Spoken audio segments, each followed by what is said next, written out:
Right. Thanks. Welcome. And to Jenneth, Vala and Ingrid, who are going to talk today about duck in transition. Over to you, Jenneth. Thanks. Thanks, Ian, and thank you everyone for turning up. Hope we're going to interest you and may ask for a bit of your indulgence because this is the first talk. We're going to talk a bit about the approach that we're using and what we're trying to do overall, as well as the specific example. So we all met doing systems dynamics work on a project called Adapticon, and we've sort of continuing the interest of that. That was about the economy and resources, primarily about resource scarcity and issues to do with that. But it used some of the techniques that we're going to talk about today. But I think one of the key things that we're sort of adding in is trying to think about the blocks to transition and using concepts of path dependency, lock-ins, and embedding as one way to talk about that, but also trying to identify repeating patterns. And some of these repeating patterns began to emerge in the Adapticon project, but we're having a bigger go at that in this piece of work. So we're now working probably towards a book with different examples where we identify different syndromes. Tell you a bit more about that in a minute. Right, now then. Sorry. Hooray. So we have again a fantastic photo by Ian Roderick of the Bristol Channel, which is just a great example of embedding and path dependency, meaning that the more embedded a pathway becomes, the easier it is to travel along it. Therefore, it gets more embedded. So it's a feedback loop. And that is part of the notion that we're looking at here. They're not quite necessarily always the same thing, but that'll come out hopefully. So we are a sort of interdisciplinary trio, and we're trying very much to work across different types of systems in this analysis to look at what is stopping us from carrying out the ideas of transition that are so urgently needed. And the kind of embedding that we're looking at can be illustrated perhaps by the QWERTY keyboard. Again, your example, Ian, from a previous presentation, that there are different types of embedding in different systems. So you've got sort of cultural embedding to do with English and colonialism, and you've got the more obvious processes of training manuals, infrastructure development in the sort of material sector, the stuff that is produced, the keyboards themselves, and then the effects on people and bodies of trying to use a keyboard that is been designed for a particular culture, really. So, and we had a go at looking at different types of embedded factors and lock-ins. And the next talk that we're going to give in this series is about quite a lot about more sort of cultural and educational and research embedded systems that tend to stop us using and developing the really good interdisciplinary research that we need. So there's a lot of stuff here in the psychological side, which people haven't thought about perhaps enough, and the far right also works with very successfully. But the whole question of psychologies and identities and the anxiety and security issues that really affect how people respond to transition happening to them as they may well feel it. And then in the social arena, we have the more obvious, perhaps, and more studied business models, monetary policy, economic models. Although, you know, I think it's fair to say that we have an extremely embedded economic model, which it's very difficult to climb out of across a whole range of elements here. We can talk a bit more about that afterwards, perhaps, but we have worked with the Wellbeing Economy Alliance, and so we sort of got that kind of framing of the kind of changes that are required in that area. Obviously, one of the things that people talk about in transition is the embedded infrastructure, and we know that that's partly why it's absolutely essential for most industries that need to transition to have some kind of additional help, upfront changes of infrastructure and so on, because you've got to keep some of the systems delivering for society at the same time as changing them, and that's a truly, you know, difficult trick. So I think the question of government action and government capacity is going to be key, and that's coming up later.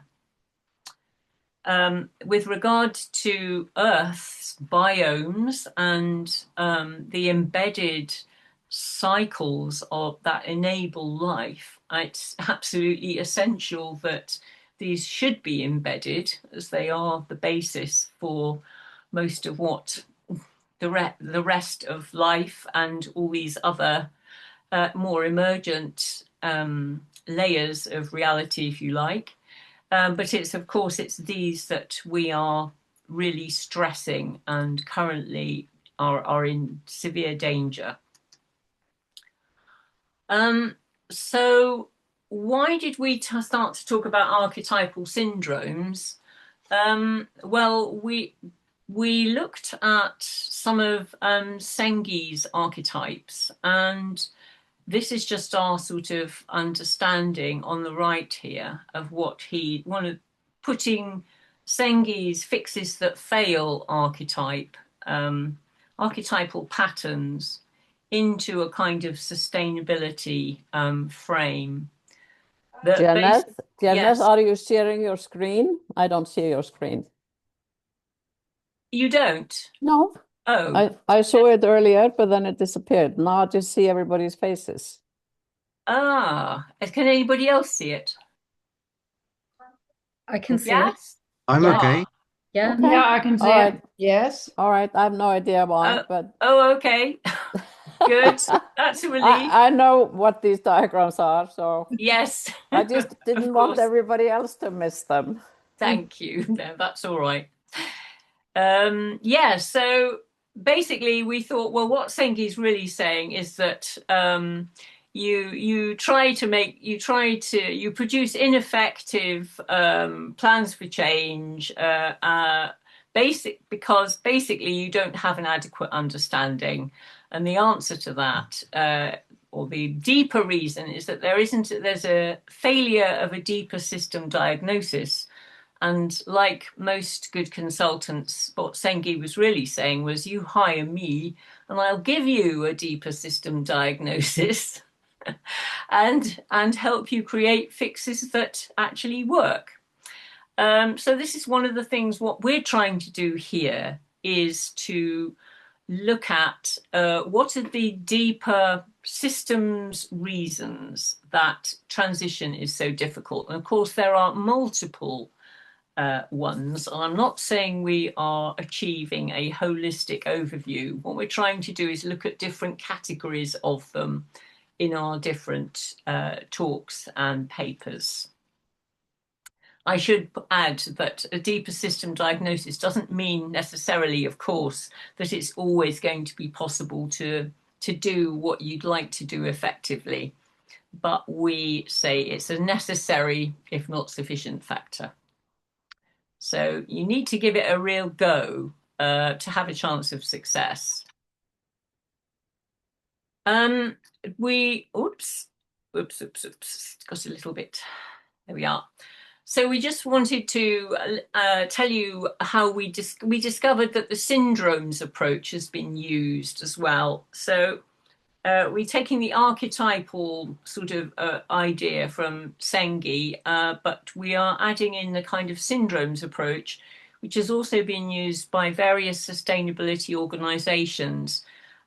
For example, the German Council for Global Change started off looking at syndromes, and what they were talking about was patterns through their work on sustainability and unsustainability, actually, primarily. They discovered these repeating kinds of patterns, and they identified them as syndromes on a sort of medical type model. Ludeker et al. Have also done the same kind of thing. And Oberlach et al. Have archetypes increasingly used as a methodological approach to understand recurrent patterns in processes that shape sustainability of socio-ecological systems and also their unsustainability. And we also think that pattern recognition, like Oberlach et al., pattern recognition is good for diagnosis and scenario development.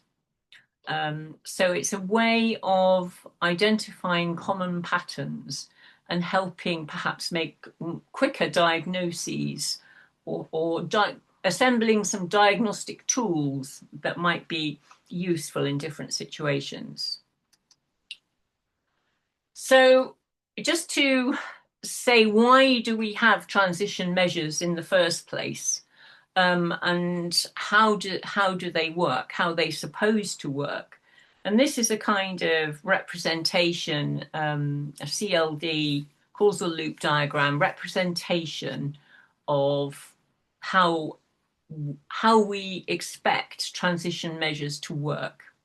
But it also includes some reference to the way in which greater awareness helps to drive more support for transition measures to regenerate biocapacity of the earth, but also to change what we recognize as being dysfunctional linear human systems, which are leading to Earth system collapse.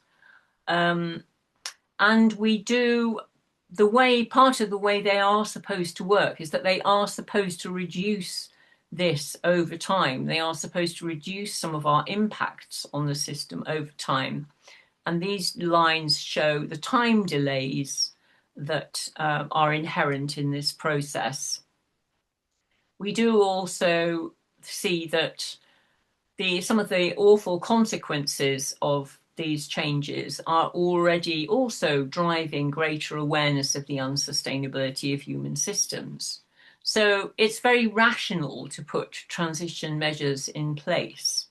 But of course, one of the key sort of take homes from this, which won't be news to anyone here, I'm sure, is that a lot of the things that are stopping transition happening are certainly not rational, and include not only, though, do they include all sorts of, human vagaries and psychological denial and stuff like that, they include some very, very, important embedded factors, which we're going to have to actually change. We can't sort of hope that they're going to go away. And I think, I don't know if there's much more to be said here, really. Yes, apart from this, it just brings in the point that transition measures are supported through the growth of awareness. And as we know, I'm sure, bad faith actors work to reduce or delegitimate this awareness and reduce the extent of transition governance and its effectiveness. And that's what we're going to be looking at in our example today. These slowing actions could be one decisive factor in increasing the speed of disaster in our Earth systems. They compress the time that we have to adapt and change how we do things. So the example that we're going to look at here is what we've called stranded assets syndrome, and how it relates to democracy and the trouble that democracy is currently in. So the basic sort of storyline is that people who have unsustainable assets are seeking to protect them. They are perceived as being threatened, rightly threatened by transition measures. And stranded assets means basically all these the assets that you have you can't use for a whole range of different reasons. The example that we're using is coal, oil, and gas, but there are other examples we could use, but they are very powerful ones currently. And what we're looking at is the way in which certain embedded factors are leveraged by these actors to deliberately block sustainability transitions. And we say that there is some overall repeating patterns or syndromes that we can identify. I don't think this is there's anything substantially new here, but I think the connection between the hollowing out of democracy, and particularly under the Trump regime in its most extreme case, can be shown to be tied very closely to the success of some of these actors in holding up transitions. And now I'm going to turn to my colleague Ingrid to talk us through this CLD about stranded assets. Yes, thank you. And this example is the causal loop diagram of a balance between the unsustainable resource asset and the sustainable resource assets. And if you see the whole dynamic and the feedbacks, then you also may find what leverage points you can affect for a change. So this is, as Jenneth said, the coal and oil fossil fuel industry that we have. And this picture shows the different loops, and I will go through them because we have in this case made very distinct stocks. There's just one thing that the arrows are affecting. So for example, the investments in sustainable resource assets or the sustainable resource asset use. And in the CLD and is a forerunner for a model, and these loops can be either reinforcing or balancing.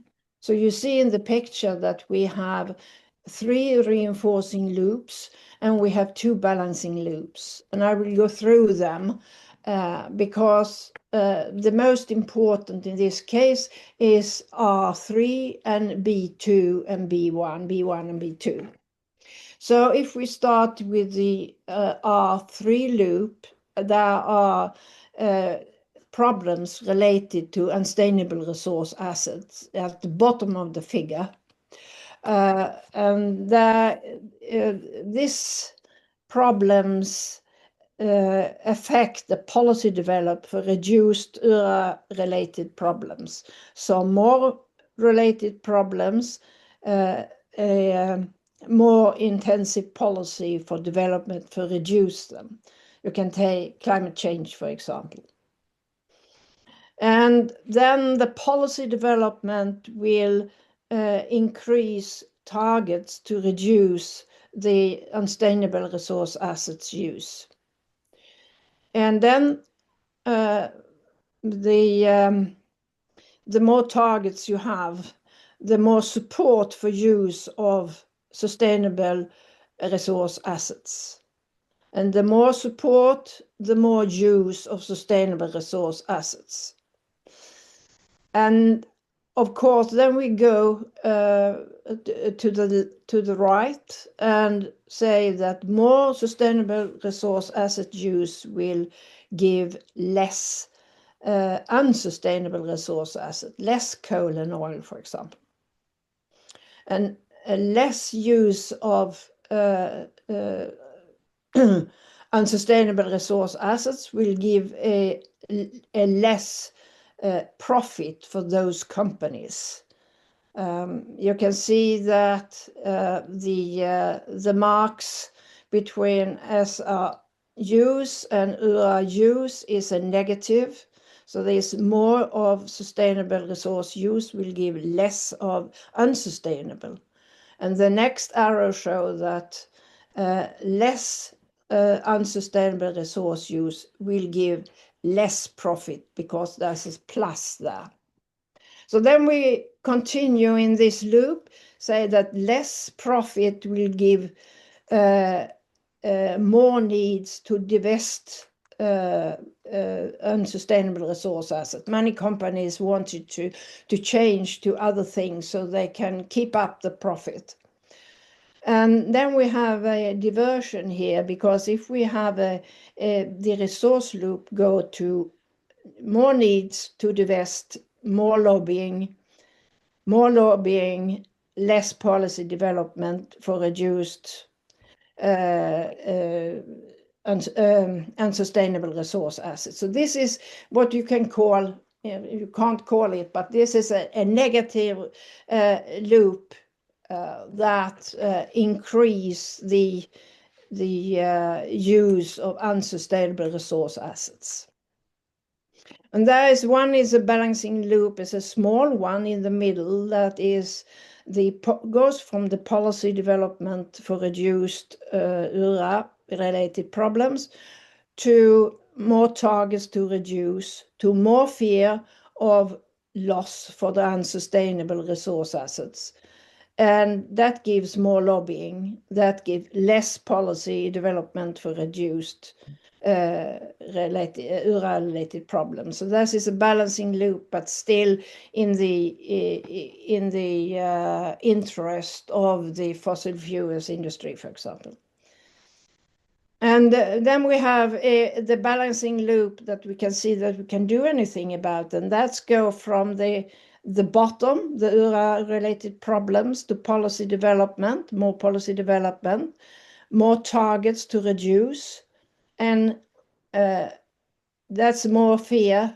No, sorry. Yes, more fear of loss of unsustainable resource asset loss. And then it goes to more needs to divest, and it goes to more URA divestment. And then it goes to more investment in sustainable resource assets and go back to less problems related to the use of the fossil fuels. Right. So then we can see that in the needs to divest, or in lobbying, framförallt in the needs to divest, then we can affect that in some way or another, and also link that to more divestment. Then we can have a positive loop that increase investments in sustainable resource assets. So that's what this causal loop is saying, with the three loops that are important. The two ones in the middle, the R1 and R2, they are just very simple ones. But we are looking for level in this case. Thanks, Ingrid. Yep. That's great. It gives a sense of the different types of struggle and forces involved here. So it begins to give you a sense of some of the politics of this situation. That we're not just talking about, what's the sensible and rational thing to do, like so many scientists have been tearing their hair out sort of for some time, saying, why aren't people taking any notice? What we're looking at here is a kind of struggle situation between different types of actors and different types of resources. And this seems to be very much dramatized in the US, but also, in a smaller way currently in European conversations and politics also. Thank you, Ingrid. So the kind of basic thing that's going on here, we just drew up as this. It's a kind of like a little syndrome. But basically, if transition measures mean less profits on unsustainable assets, then there will be fear of stranded assets, fear that they become perhaps completely worthless or over time, and there will be a tax on transition policies. And this can be expected to happen. And this is not. Oh, got a bit of interference going on. This is not specific to fossil fuels. This is what you might call a backlash, if you like. But this leads us to consider, well, what actually helps drive this in the real world, and is particularly with the example of what's happening in the US and the types of problems that democracy has got, because most of these transition measures that we're talking about are put in place by governments, and we are talking about democratic governments in this instance. We're not talking about everything or the whole world. They have to be supported by people, and they have to be voted for. But so what we're looking at, sorry, just to go back there a minute, is the hypothesis that we're going to look at next is that without the swollen power to undermine democratic governance, a tax on transition could not succeed. So the next piece we're going to talk about is this piece on the right here, subtitle B, is called The Hollow Apple of Democracy. And this is basically about how the enormous inequality, which is particularly obvious in the US, has increased the size of some economic actors and their opportunity and their income to such an extent that they are capable of engaging in degrees of political capture which have been previously quite difficult for even a small group of people. It's not a new thing, but the scale of it is extreme. So concentrations of political executive power also give more opportunities for accumulation, the forms of naked corruption that we see, which also increases the size of economic actors. So you've got here a reinforcing loop, a set of reinforcing loops, which is hollowing out the regulatory power of democracy. And we mustn't forget, and there are other bits of this story to tell, which are that the concentration of political executive power is also enabling huge tax cuts, but also, as we know, the whole apparatus of offshore of tax avoidance is hollowing out the ability of the state to, because it reduces the revenue that is available to engage in transition activities. So that's incredibly important. So what we're basically saying is that it's only the countervailing regulatory power of democracy, that is really responsible for transition measures, and that these are being undermined and attacked by a sort of cabal of the Trump regime, if you like, those who are funding him and his lot, into powerful mobilizations against transition, which they are also funding across other parts of the world, like Europe, as a kind of hostile attack on an economic model that has forms of regulation in it which they don't like. And that's another bit of another story. But this is the basic relationship here that we see between stranded asset syndrome, the kind of backlash that you can get from sort of threatening people's assets, and the state of democracy, which I think is I don't think we really need to go through the evidence of the extent of the success of that currently. Okay. So the kinds of attacks that we are seeing on transition, as we know, there's an attack on the evidence of the need for transitions, e.g. climate change denial. There's attacks on the particular strategies for transition and the amplification of any kind of dissent against environmental governance.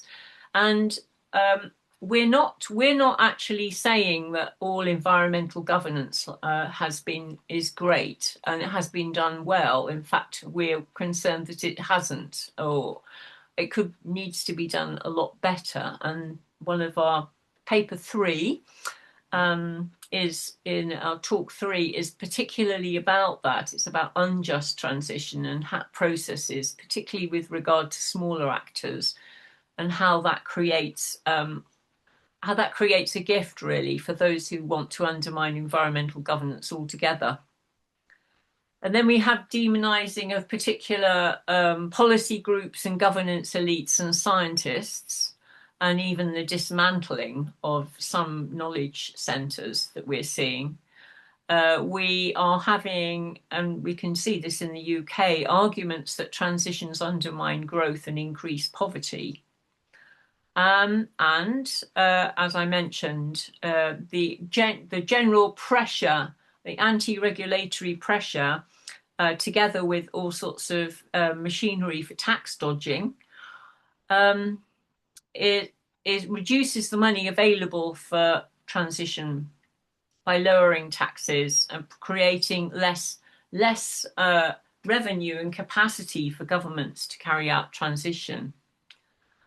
Well, we thought about a whole sort of range of ways in which we think transition needs to be done better. And some of these are in progress. Obviously, we have the whole notion of just transition. But, you know, the question of what counts as a just transition and what government should support and what we should be spending government money on is an interesting one. I don't know if people here remember, but it wasn't that long ago that a cheerful little note was posted by the Inland Revenue saying, "Oh, good news! The taxpayers in the UK have finally finished paying reparations to slave owners." And it's not funny, but what was quite funny was that the poor person who posted it probably got an absolute rollicking, because of course all that happened was that people said, What do you mean we've been paying reparations to slave owners? How long has this been going on, and who are these people? so that's a kind of example. I'm just cite that as an example of, well, the political unlikelihood of spending public money compensating for huge fossil fuel polluters. I think what I guess my point is that what counts as just transition and who needs support is a political question, and a question of choice. And the whole point, really, I think, of just transition is that it's geared towards the more vulnerable members of society and the more vulnerable economic actors, or it should be anyway. We also think that strengthening the case for transition needs to happen. That, you know, that whilst a lot of these measures have been put in place, very little sort of, if you like, campaigning or explanation has been offered to citizens, or engagement with citizens about why this is happening and the essential nature of it. In fact, even in the face of all these attacks on climate action, there's still a huge, overwhelming, in fact, numbers of voters are in favour of this. Yeah. Oops. Ooh, what happened there? Ouch. Sorry. Yeah, I think the question as well is that when people are asked to change the way they're making a living and their livelihoods, there are real social, cultural, and psychological costs, and these need to be recognised as well as the financial ones. I'm, speaking from South Wales here, and we've had the decimation of industries that, even though they were dirty and hard to work in, they had associated cultures, identities, and forms of pride alongside them. And, this also has to be recognised in rural livelihoods, where people are extremely engaged with historic ways of using the land and so on. So there needs to be much more understanding, which we'll come to more again in paper 3. So obviously we do need economic support for businesses and communities, and more citizen engagement. We do actually need to tackle getting the rich to pay their taxes, as Rutger Bregman so rightly said. And I won't go too much onto the timescales, but obviously there are, as with any transition, there are time frames for the different sorts of things you can do. Some campaigns and approaches need to be continued in the long term. Some immediate things can happen more quickly.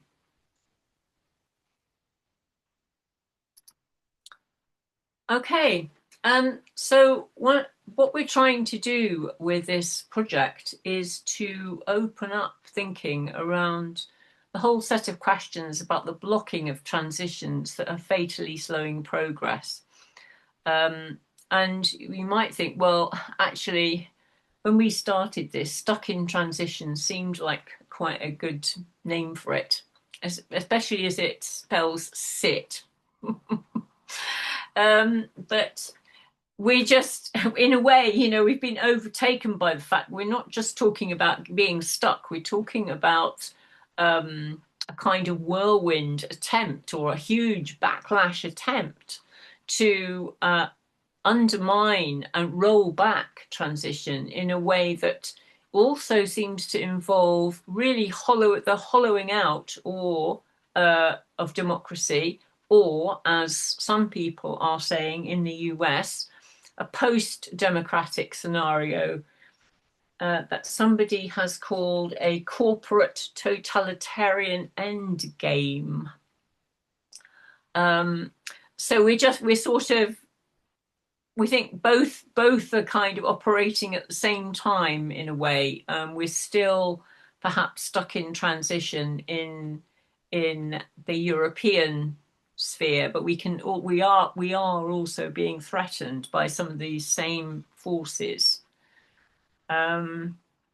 So we are interested in identifying things that create dynamic traps, and using systems approaches to try and identify those traps and help us to think about the kind of solutions that might work with some of the leverages that we can see to produce a more interdisciplinary and holistic approach for transition strategies. So thank you very much for your attention. Sorry, it's been a bit lengthy. But could I just ask you, Vala, if you've got anything you would like to add to this?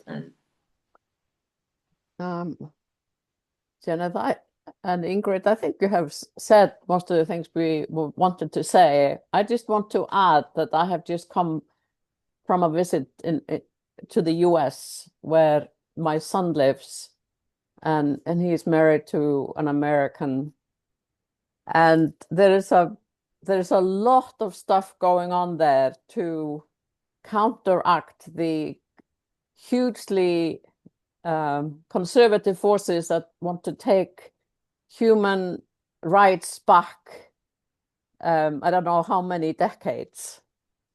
And so I'm trying to be hopeful that something very positive will emerge out of that. Hopefully we will not have to have a big disaster first, although we are sort of on the brink of that. So I think I will just leave it there. Yeah, the American nation is waking up. I think because many have been lazy and not taking part. But so while I was there, the No Kings parades were all over, thousands of them, all over the US, with at least 8 million people taking part, and maybe more, because usually the police gives conservative numbers. Yeah. So thank you, Jenneth and Ingrid, for doing the presentation. Thank you for that as well, Vala. I should say that one of the forms of embedding we're also going to be looking at further down the line is the embedding of neoliberalism. Yes. And how that worked and how that has resulted in forms of ecocide. Yes. Which of That's course coming up. Yeah, coming up, more cheerful stuff. But I think part of, I would say one of my conclusions from doing this is that, neoliberalism has facilitated an incredible imbalance of power, which is why democracy is in such peril in the US. And, I think there's a definite danger that even if, we get rid of Trump, it'll be, let's go back to, because he wasn't a proper neoliberal, there'll be definitely moves to say, well, we should just get back to good old, where we were before. Well, I think what this shows you is that, sorry, I'll stop now. What this shows me is that that's very much to be resisted, and this debacle has also cut down on the time we have available. So we need to move towards something much more holistic in terms of a transition change, something a lot more like a well-being economy. Anyway. Absolutely. Okay. So Ian, would you like to? Thank you. Thank you, Jenneth. Indeed, that was a very great introduction to very important and difficult area to work with, and I'm really glad to see some great use of system diagrams there. I'll open up to questions and comments from everybody. If anybody's got anything to contribute now. if I could maybe kick off a little bit. Mm. Oh, I'll defer to Julian because yeah, away you go, Julian. Thanks. Hello, everyone, and thank you very much for a most comprehensive overview. Hard to find anything to add, but I bet you will. I bet I will. As probably the only practicing sewage engineer on the team today. Yeah, I'll talk some nonsense. Manure. I don't know how many here have been following closely what's been going on with the British water industry. To me, it's probably the best exemplar of, again, I'm struggling to find a polite word, gangster capitalism. Let's just call it that. Yes, yeah. And you know what? It's not just the water industry. And so far, I don't know how many saw the excellent Channel 4 documentary Dirty Business. If you haven't, please do. It's still up online, Dirty Business. It shows the most horrendous corruption and incompetence. Let's be really clear about this. Now, Jenneth, you know, you've touched on this basically. But again, as a sewage engineer, I mean, how can you run a frontline public health industry without any public health standards? You know, if you're worried about the breakdown in faith in party politics, and I'm sure if we end up with a reform government in the next few years, that will be the end of party politics. It's situations like our water industry that was only alerted to the public by the work of a retired policeman and an academic, Professor Hammond. No one else was doing anything about it. I gave up years ago. You know, having your house turned over and having water company directors threatening you, which is how this industry has conducted itself since privatization, is a fairly sobering thing to have happen to you. Sorry, I won't go on much further. Dieter Helm has come out with some very interesting comments recently, Professor Sir Dieter Helm. Yeah. He has probably been one of the foremost commentators on the total shambles of the water industry. I don't agree with everything that he says, but he's said some good stuff. And he is one of the people who's also been having a go at net zero. And again, quite rightly so. I won't go on into all of that. So just to leave it on this point, that Dieter Helm quite correctly has said, this is just about polluter pays. How long have we had polluter pays as a principle in our statute laws? Environmental Protection Act, I think it was 1991 first formalized this.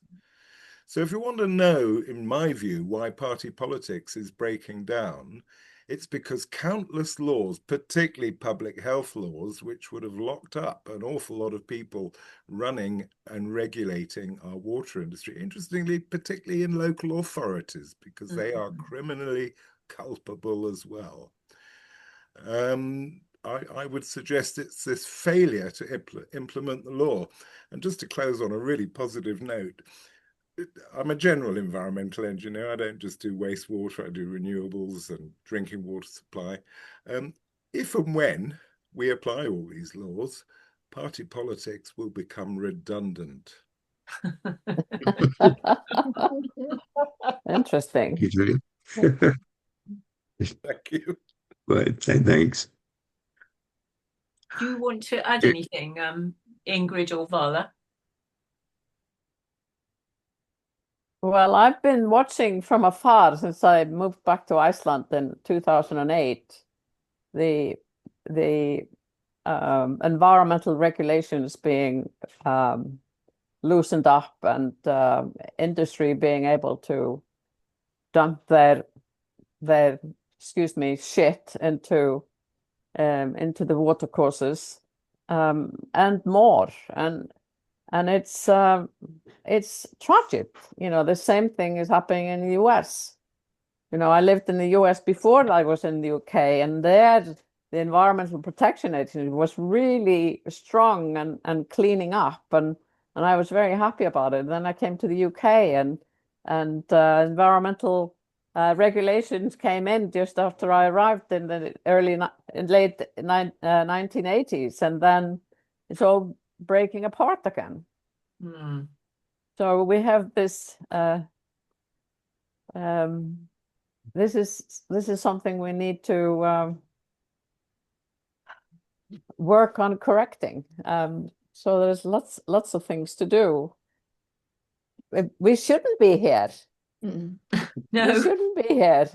If we wouldn't have these greedy corporations and corrupt politicians, we would be in a much better place. It's possible to do something about it, because in Sweden we have laws for protecting the water courses. You are not allowed to put in grey water or other kinds of pollutions in the streams. And we have, in the 1980s, there was a discussion about the water animals disappearing, and there were invitations. They went and look at the status of the river, and we have now also that we classify the rivers to be good or bad, and if they are not good enough, you have to do something about it. Either the municipalities has to build cleaning plants, or you have to change the water course to be allowed that the water could be cleaned from nutrients through the vegetation along the rivers. So we have an example from the water in Stockholm city that was very polluted, but now you can catch fish in it. So there is hope. Yeah, it is possible. Well, there was hope both in the US and in the UK also, but it's all fallen apart. Let's start. Okay. Right, Tevi, away you go. Thank you. I was that point you've just made, Ingrid, about the regulation in Sweden by river, by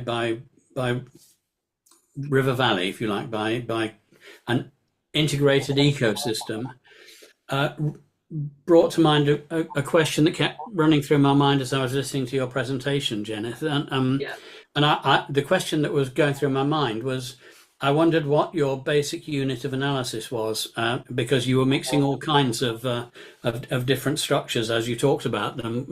Some were social structures, some were political structures, some were eco structures, some were natural structures, and with such a mixture of entities, I wondered how you could get some coherence across your basic research, but to declare an interest, I think that humans are very much part of nature, and until we start to think in terms of units that are naturally occurring units, such as river valleys,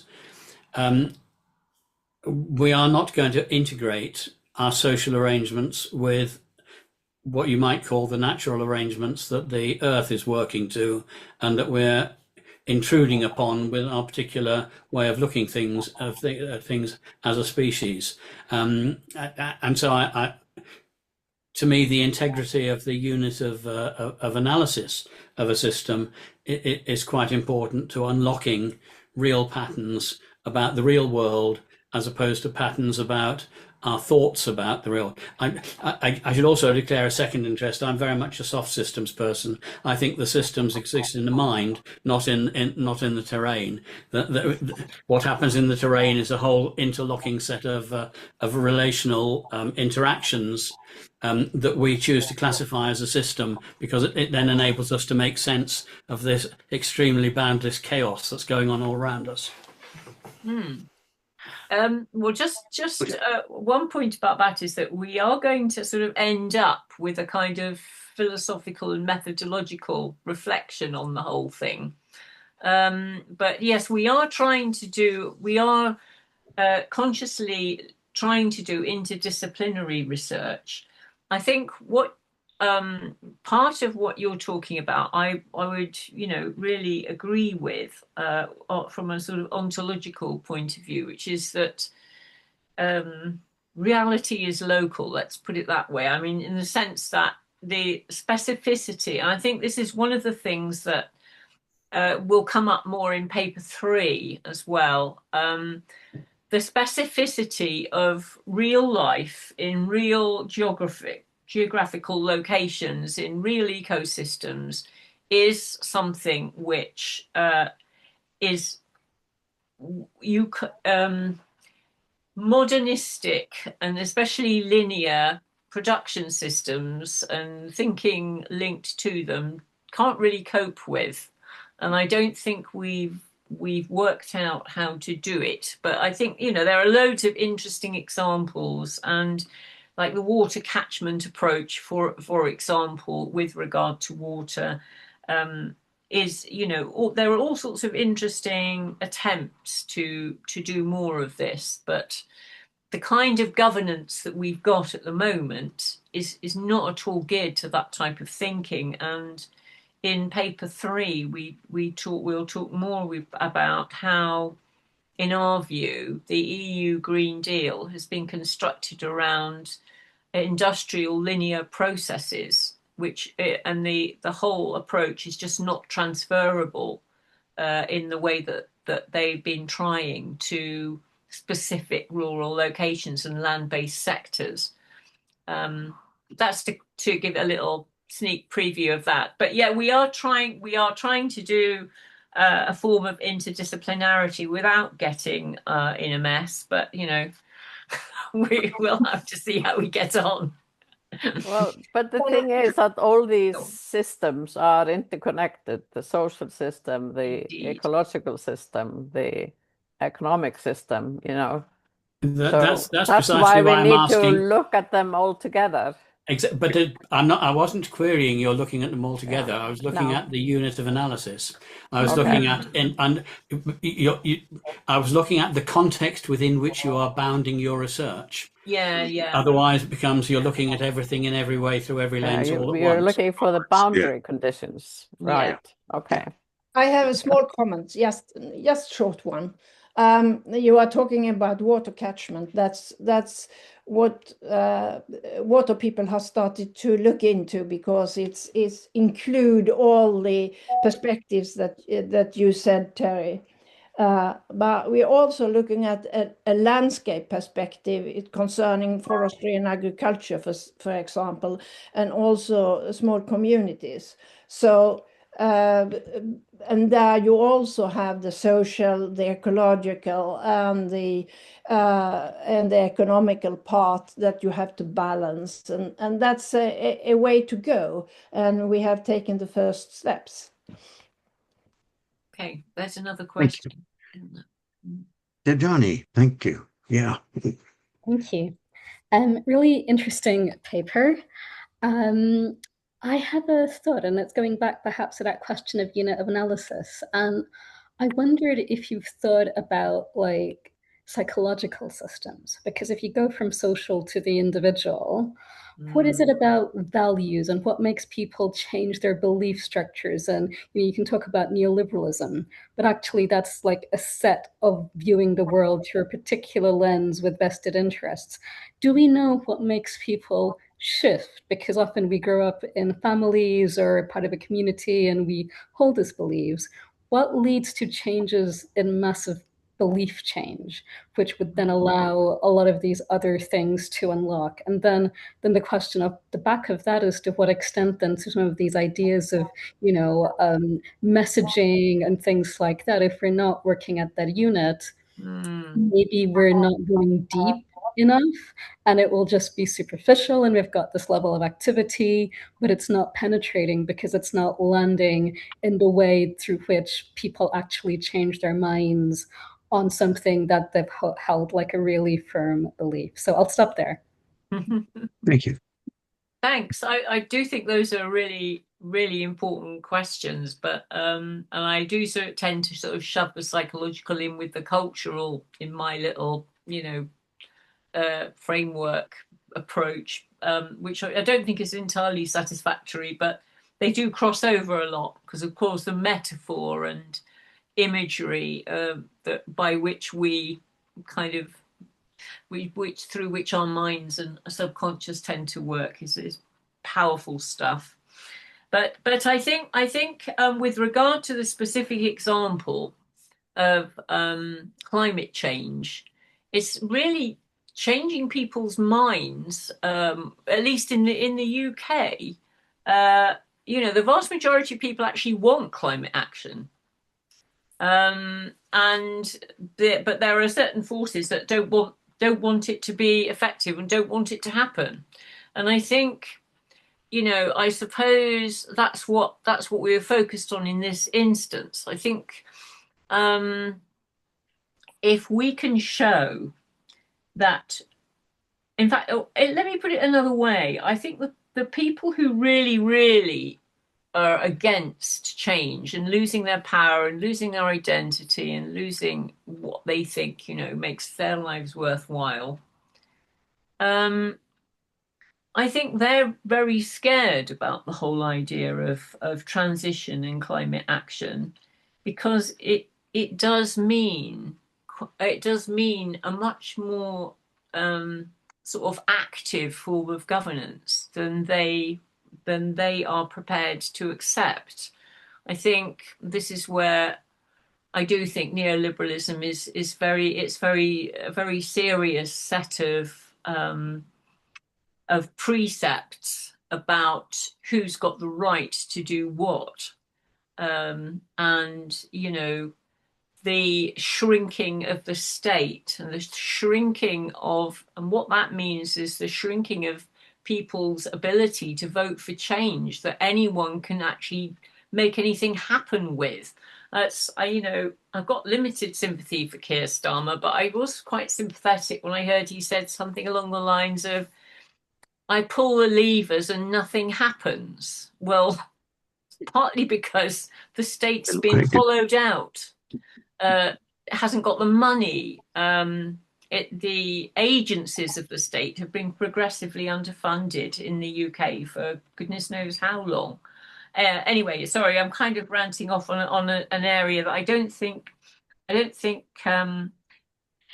was really implied so much by your question.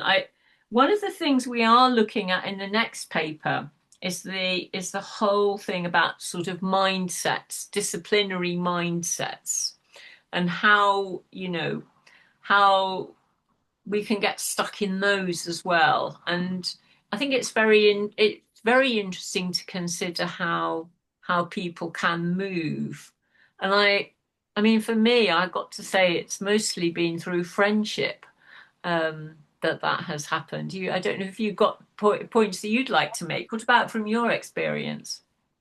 So I've worked in lots of different spheres, including think tanks and charities and governments. So I can see it from many perspectives. And one of the things that strikes me is I used to work with the New Economics Foundation, and there was a real sense that like the left, the center left, or the left basically does not get the narrative right. Like it loses the narrative. It cannot tell its story in the same way that other actors can.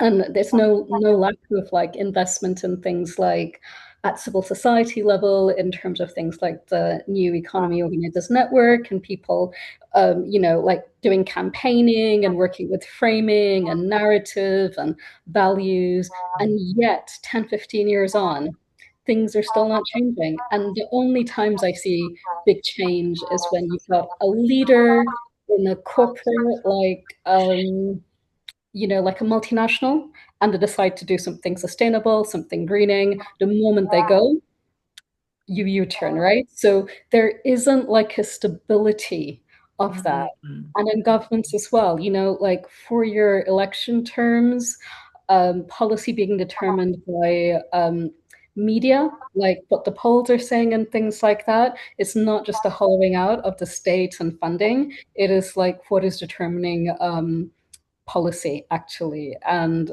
evidence and things like that are increasingly becoming weak, is my personal take on it. Yeah, I think that's partly what I was trying to say about the need to communicate and engage with citizens a lot more about transition. I mean, it's actually sounds like quite a technical word, doesn't it? I think it has a slightly technocratic aspect to it, and basically you need a vision. And I think this is one of the things that the poor old Labour government has just come crashing on. There's no vision for change and no emotional engagement with people about what kind of world are we trying to create for our kids and for the future, But there That's have partly been, what I seem you're talking about. Yeah. yeah, but there have been things for a while, like the transition networks. There's a lot of, environmental charities doing excellent work. Sure. So it's like, in spite of all that happening, the question for me is why and what else needs to happen. So what is the additional effort that hasn't been happening, or are we saying it's tipping point, right? Like we haven't got to enough, or we're in some sort of dance where it's 2 steps forward and 1 steps backwards. Like, what is the dynamic going on here? And is it simply cumulative? Like we just need to keep on doing more and more and more of this stuff, and at some point, some random thing will happen, and you unlock it. Or actually, we've fundamentally missed something, and I'm not really clear on whether we fundamentally missed something. Yeah. Well, no, I'm not going to answer that one. No, It's a good question. I don't know if you've got anything you want to say on that, Vala or Ingrid. Well, I think from my perspective, as having been a university professor for all my career, is that people are poorly educated. And they don't understand systems. And we lack more interdisciplinary, transdisciplinary work. So once we get there, then I think we will hit these tipping points that we need. But yeah, now we're still with poorly educated people who don't understand systems, trying to run the country, and the public also not understanding systems. We're in deep trouble. And I think we can blame the siloed education system to a large degree. Yep. Would agree.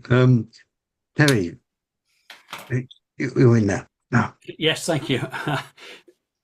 My hand will fall automatically, I think. Ian, may I? Do I risk contaminating the whole discussion if I introduce a concept from recognition theory? Go for it. I just want to tie in 3 bits of the discussion we've been having. Because one thing I notice in common to all of the discussions we're having is that they involve people. They involve people and what people are doing and what's happening to people and how people are organizing and so on. And I think I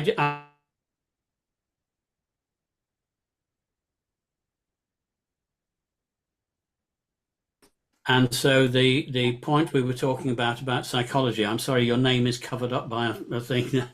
Is it Bell? Oh, I'm trying to find, no, I'm trying to find Debjani. Debjani.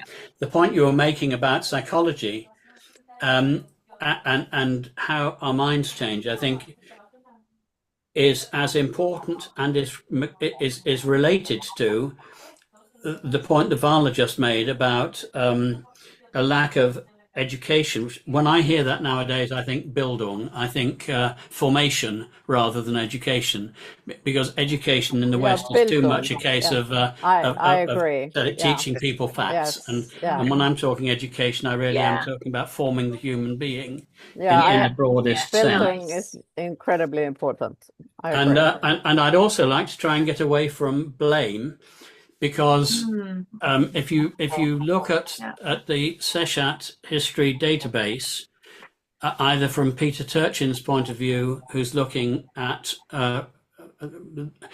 system dynamics as applied to history, or Luke Kemp, who's a historian looking at it from the point of view of 324 times since the 5th millennium BC that various human societies have collapsed. The one thing in common is the way humans look at it. And I want to link them together with a statement of Gregory Bateson's from Steps to an Ecology of Mind, where he says that, and I'm quoting from memory, so I might have the words slightly wrong, but what he's trying to say is that most of the problems that the world faces can be put down to the difference between the way people think and the way nature works. But people are part of nature, so understanding Debjani, the way people think, is as important as understanding the way nature works. And what links the two of them is that the human body is a part of nature. What I'm exploring in my work at the moment is the whole question of regulation, not regulations. Regulation. Regulations are the human way that we try to regulate everything that we do, and I'm calling that regulation by oversight. We try to make regulations that then control what we do. In point of fact, our bodies are a perfectly good form of regulation, because we have both access to conceptual maps in the symbolic world we create through our language, and sentience and sapience as human beings, as part of nature. And that gives us an inside view, if you like, of how nature regulates itself. And if we look at the contrast between that and how humans try to regulate themselves, I think that we might find that there's a lot we can learn in there. Yeah. Interesting point. Thank you. Yeah. Good. Any thoughts on that, or Julian, away you go. Yeah. Thanks, Ian, and thanks again, Terry. Actually, I was wanting to pick up on your first comment, and you've expanded further on it since now. Yeah, you're talking my sort of language, but whether we perhaps should direct message each other, or I'm going to leave a lot of the people here today behind. I mean, basically, it's our humanity, of course, and I think that's what you're saying. As I say, I'm not an academic. Most of the stuff I practice, I was taught as a teenage kid by a sheet metal worker. Because you can't turn the clock back, but of course the clock goes full circle. So I specialize in catchment management, sustainable drainage. This was stuff that was taught to me when I was 12 and 13 years old, by a man who basically was a manual laborer. That's gone off a bit from what I wanted to say. But yeah, we're led up the garden path. Of course we are, by a whole host of vested interests. I mean, who shall I pick on? Peter Mandelson. He's a good example of the supranational elite who pull the strings. I mean, how many times was he thrown out of government? What's this really all about? Well, it's really all about, and I'm going to come back to Terry's vital point, it's really all about the ownership and control of the means of production and services. Something that our present left-wing politicians apparently hand over to the likes of BlackRock, who are more often visiting Downing Street, I gather, than pretty well any other organization. Yeah. God. And we had a great presentation on local net zero from Colin Turner or Taylor, and he was good enough to lay out I think it's a century-long plan for net zero in the southwest. And when I pointed out that all the solutions are pretty straightforward, and as an environmental engineer, I would say that. And significantly, all the best solutions are the most socially equitable solutions. If local communities and private individuals own those means of services and production. So, yeah, we've been led up the garden path into thinking that resolving, and please don't ever use that word resilience in my company in regards to climate change. We should have resolved climate change a long, long time ago. As a former irrigation man in the 1970s, I realized that we could double or treble food production in the UK just by storing stormwater and irrigating with it. It's that simple. And all these things actually have a basis in statute, law, and international protocols. So, and apologies as the obvious failure that I am, because I've been at this since 1984 voluntarily, in failing to get this messaging across. I'll just make this point even further. Raising a family has come rather late in life to me. It took me a long time to find the right woman. And my 2-year-old, 2 months ago, spent 10 days in Bristol Royal Infirmary in intensive care. She nearly died from a sewage bug. Yeah. I mean, how ironic is that? Yeah. The project I'm working on at the moment has a 4.5-meter high weir that distributes fecal particulates 100 times a year in the direction of my home. So I'd better get on with it. And I don't think my daughter suffered her cardiac arrest and collapsed lung due to complications of a fecal infection from direct infection from that source. She probably picked it up at nursery school, and her 2 sisters also very quickly went down with it. But almost certainly the primary cause of that outbreak would have been our totally unregulated sewerage infrastructure, a material that I assure you, as a fairly high level practitioner, albeit mainly voluntarily, if it was correctly handled, would produce 1/3 of our energy. I'll leave it at that. There's so much more, Terry, to say on. I will just say one other thing. Forgive me, I've taken too much time, I know. But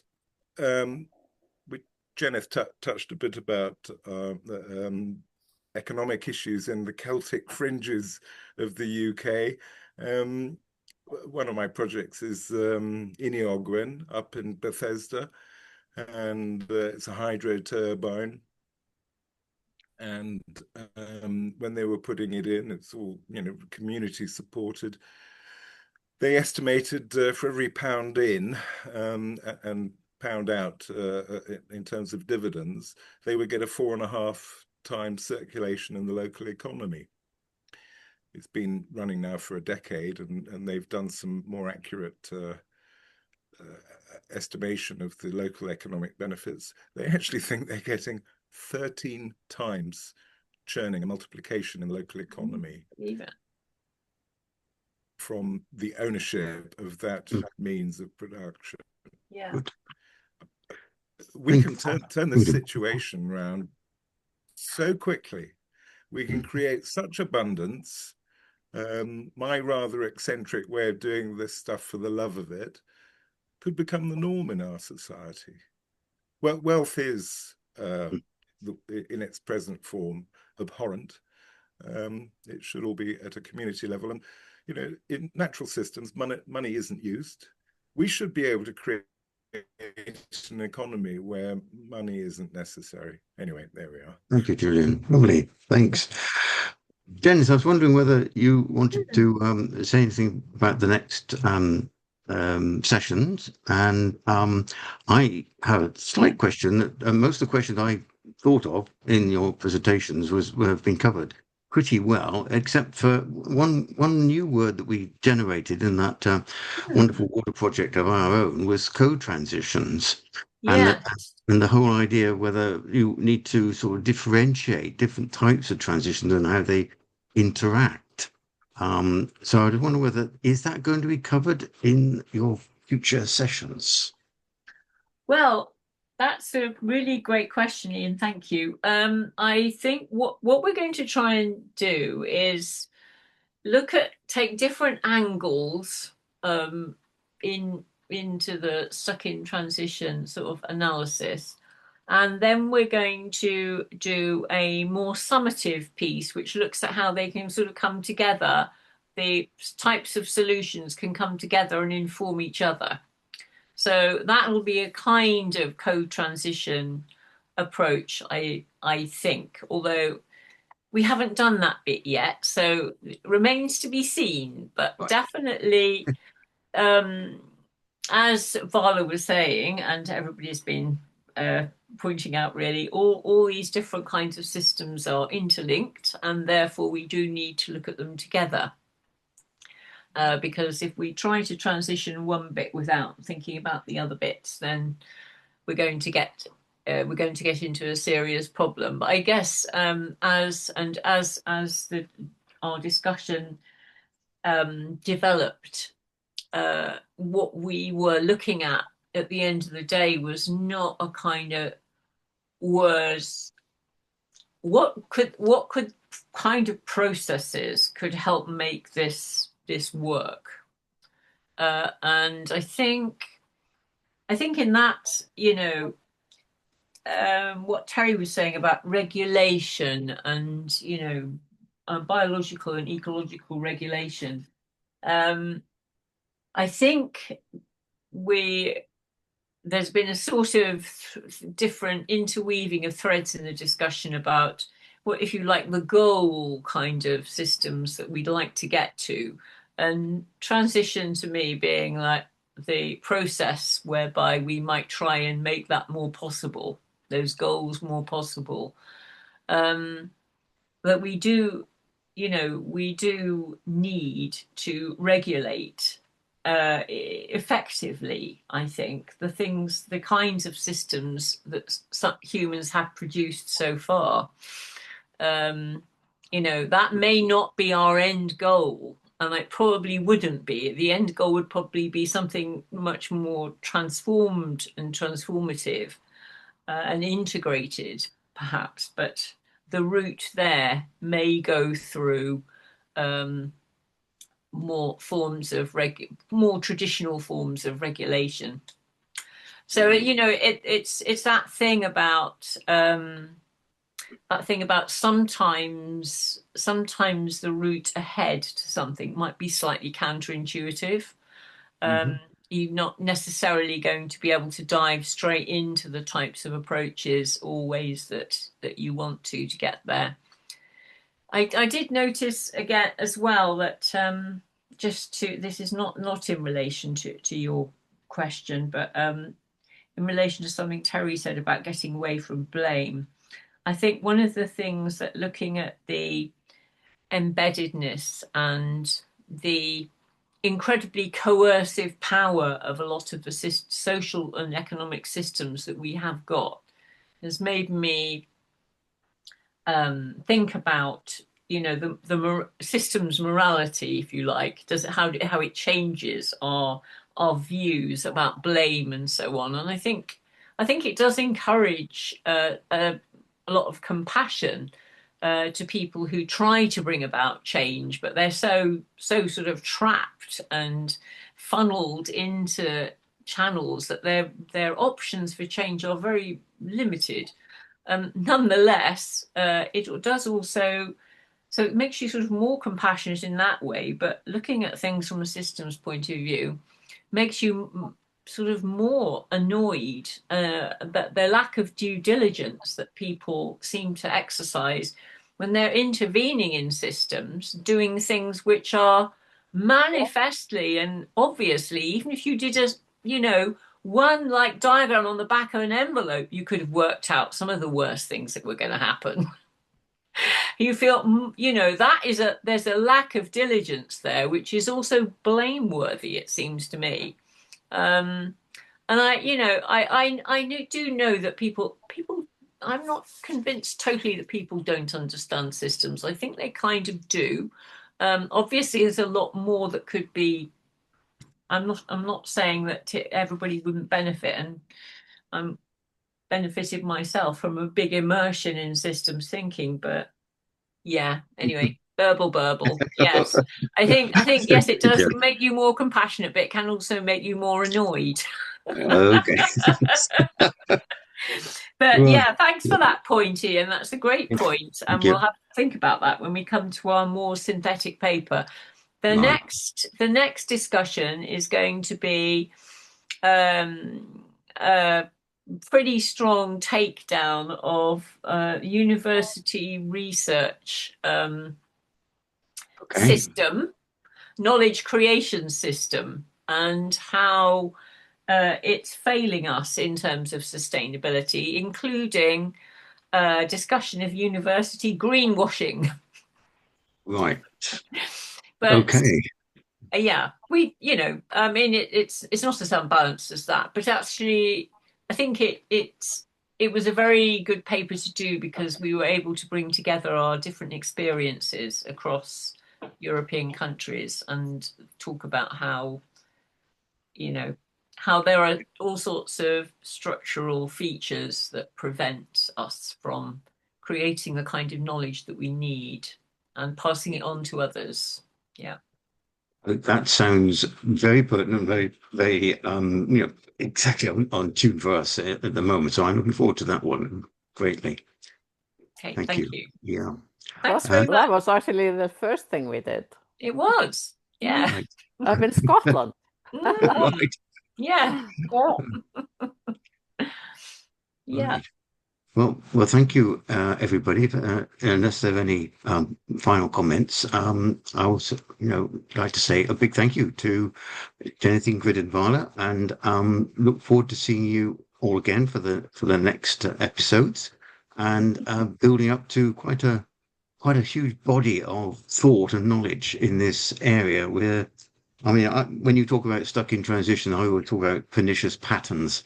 And there is a perniciousness about some of these things we seem never to be able to get out of. And there's also another great analogy of it's like the saber-toothed tiger in the tar pit, who's pushing hard down. Oh, poor thing. Pushing hard down on with one paw to pull the other one out. And once he's done that, the only thing he can do is to put that other paw back again to try and raise the other one.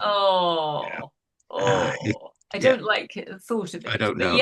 Yes. I mean, this is what poor old democratic politicians are faced with all the time.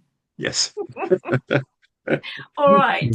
Thank you so much, everyone. Thank you very much indeed, everybody. And the recording will be up on our YouTube after this. Thank you very much indeed. Thank you. Thank you. Bye. Bye. Bye-bye, everybody. Bye. Bye. Bye.